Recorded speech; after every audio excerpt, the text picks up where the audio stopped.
CPIM കോട്ടകളായ മലമ്പുഴയിലും ഒറ്റപ്പാലത്തും വിസ്മയം തീർക്കാൻ കോൺഗ്രസ് നീക്കം.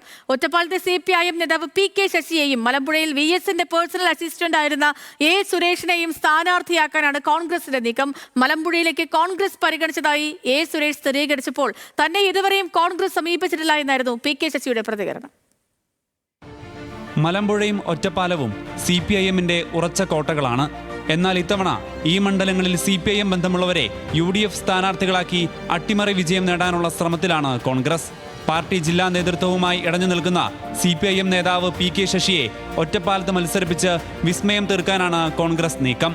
ഒരു പ്രമുഖ കോൺഗ്രസ് MPയുടെ നേതൃത്വത്തിൽ PK ശശിയുമായി പ്രാഥമിക ചർച്ചകൾ നടന്നു കഴിഞ്ഞു. PK ശശി അന്തിമ സമ്മതം മൂളിയിട്ടില്ലെന്നാണ് സൂചന. എന്നാൽ ഒറ്റപ്പാലത്ത് പരാജയപ്പെട്ടാലും അർഹമായ പദവി നൽകാമെന്ന വാഗ്ദാനമുണ്ട്. തീരുമാനം അനുകൂലമായാൽ VD സതീഷിന്റെ പൊതുയുഗയാത്ര പാലക്കാടെത്തുമ്പോൾ ഔദ്യോഗിക പ്രഖ്യാപനമുണ്ടാകും.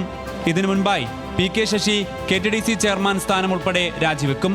മലമ്പുഴയിൽ VSന്റെ പേഴ്സണൽ അസിസ്റ്റന്റായിരുന്ന A സുരേഷിനെ സ്ഥാനാർത്ഥിയാക്കുന്നതിൽ ഏറെക്കുറെ ധാരണയായിട്ടുണ്ട്. സ്ഥാനാർത്ഥി ചർച്ചകൾ നടന്നതായി A സുരേഷും സ്ഥിരീകരിച്ചു.